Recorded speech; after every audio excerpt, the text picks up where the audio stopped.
El tema que corresponde es nutrición como uno de los pilares de la salud de la persona adulta mayor. Es un tema bastante general, bastante global, entonces trataré de abordarlo lo más completo pero breve posible.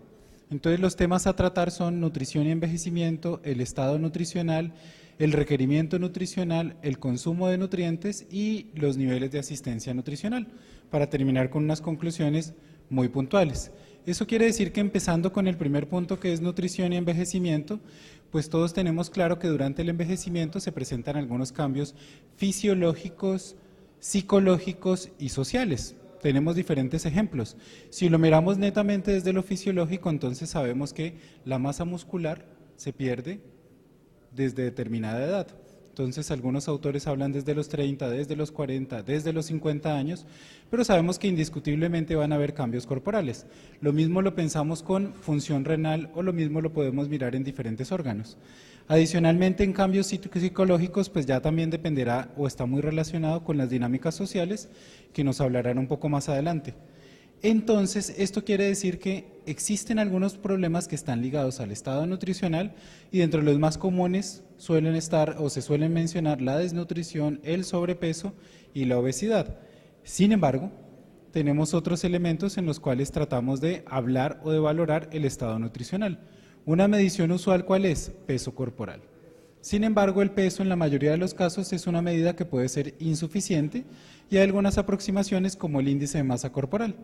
Entonces se habla de algunas mediciones de riesgo entre el que tenga más índice de masa corporal o menor índice de masa corporal.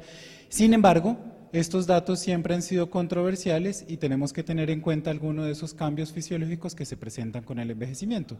Por ejemplo, algo tan sencillo como el cambio en la postura, la deshidratación de los cuerpos vertebrales y la disminución de la estatura esperada en todas las personas con el envejecimiento. Entonces ya indiscutiblemente es un cambio que se va a presentar y que va a influenciar en esta medida si no la particularizamos o no la tenemos en cuenta. También tenemos en cuenta la relación que existe entre el índice de masa corporal y el riesgo de muerte en personas mayores. Entonces, cuando uno trata de revisar estudios, entonces esa diapositiva es uno de los estudios clásicos, donde lo que se está tratando de mirar es cómo esto se comporta como una curva J y los extremos de la curva son lo malo. Entonces, la obesidad extrema es mala, pero tener muy poquito peso también es muy malo. Entonces, también tenemos que mencionar que existen algunas tendencias desde política pública, también desde abordaje individual. Entonces el ejemplo puede ser o el envejecimiento saludable, o el envejecimiento activo, o el envejecimiento exitoso, dependiendo del marco conceptual del cual estemos tomando. Aquí solamente para ejemplificar es el envejecimiento saludable, donde habla por ejemplo de el estado de salud, un adecuado estado funcional y un adecuado estado mental, simplemente como uno de los ejemplos teóricos. Pero entonces cuando llegamos al estado nutricional, entonces, el estado nutricional indiscutiblemente está relacionado con el estado funcional. Entonces, uno espera que una persona, para que tenga un adecuado estado nutricional, adicionalmente tenga un adecuado estado funcional.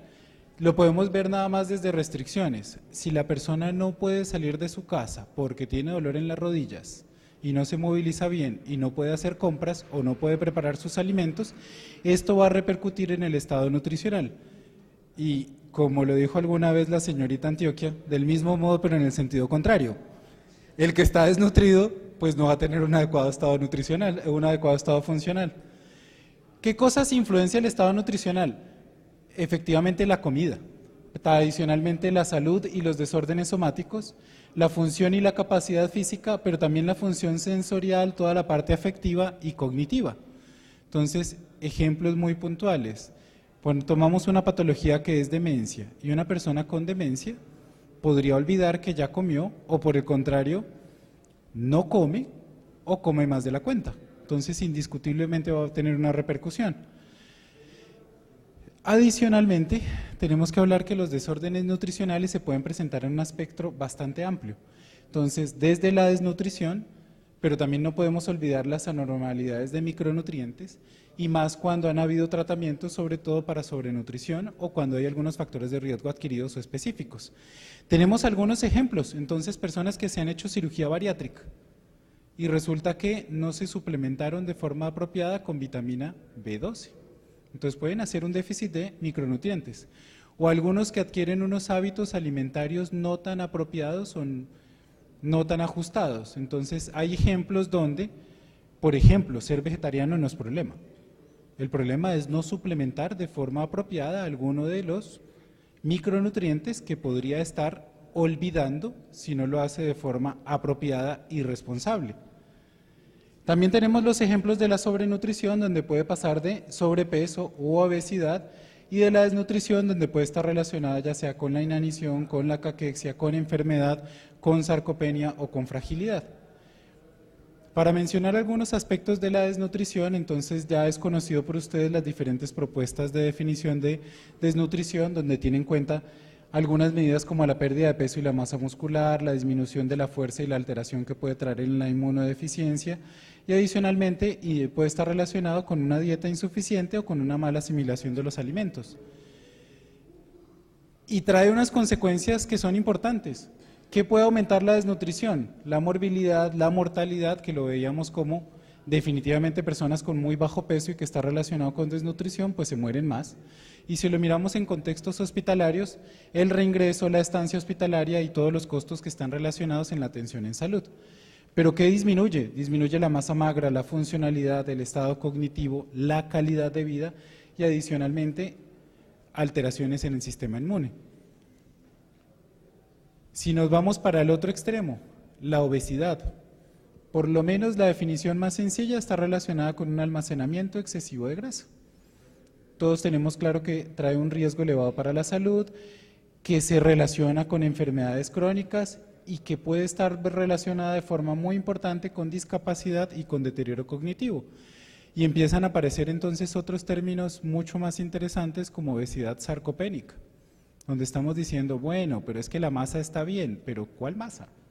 Entonces la masa muscular, la masa grasa, entonces ahí es donde tenemos que tener en cuenta y donde miramos entonces qué tan frecuente entonces son los problemas de malnutrición. Entonces esto dependerá del escenario donde lo estemos pensando o donde lo estemos midiendo. Primero, si pensamos malnutrición en la comunidad general, algunos estudios a nivel global hablan del 6%, pero si esto ya lo trasladamos al hospital, puede ser tan frecuente como un 39% de las personas que ingresan. Y si lo definimos como riesgo de malnutrición, pues este dato va a ser mucho más elevado y ustedes ven que hasta el 46% de las personas. Sin embargo, esto tenemos que tener en cuenta que va a variar según el país, la forma en que lo mide y el escenario que yo esté contemplando. Pero entonces definitivamente el estado nutricional está relacionado con el requerimiento nutricional y el requerimiento nutricional va a cambiar según la composición corporal, la masa muscular y entonces si lo pensamos en el envejecimiento se presentan esos cambios que llevan a una disminución de la tasa metabólica basal y que hace que disminuyan las necesidades energéticas pero no de nutrientes y tenemos que tener en cuenta algunos cambios especiales, entonces no podemos olvidar proteínas. Y debemos tener un adecuado balance entre lo que aporta y lo que gasta. Pero entonces, ¿qué situaciones especiales pueden modificar el requerimiento nutricional? Tenemos algunos ejemplos. Enfermedad aguda. Entonces, para nadie es un misterio que alguien que se hospitaliza por una descompensación aguda de una enfermedad puede tener cambios en la situación nutricional. Y tenemos un ejemplo muy puntual como es fractura de cadera. Si alguien tuvo una fractura de cadera, y no se considera el requerimiento nutricional adicional que tiene por la fractura, pues va a estar en riesgo nutricional. También tenemos ejemplos de enfermedades crónicas. Entonces tenemos diabetes mellitus y empezamos con nuestras recomendaciones muy particulares. No coma, no coma y no coma. Pero adicionalmente no está en meta terapéutica. Y entonces estamos buscando controles de hemoglobina glicosilada a expensas de sacrificar y ponerlo en riesgo nutricional. También existen algunos tratamientos médicos y sobre todo la rehabilitación que hay que contemplarla como algo adicional que puede modificar el requerimiento nutricional y no podemos olvidar algunos procedimientos quirúrgicos. Entonces ya sea cirugía abdominal, ya sea cirugía por cadera, cualquier cirugía ortopédica. Y eso quiere decir que claro, entonces durante la enfermedad estábamos poniendo diferentes ejemplos como se puede aumentar la tasa metabólica basal, aumentan las necesidades proteico-calóricas y aumenta el catabolismo proteico.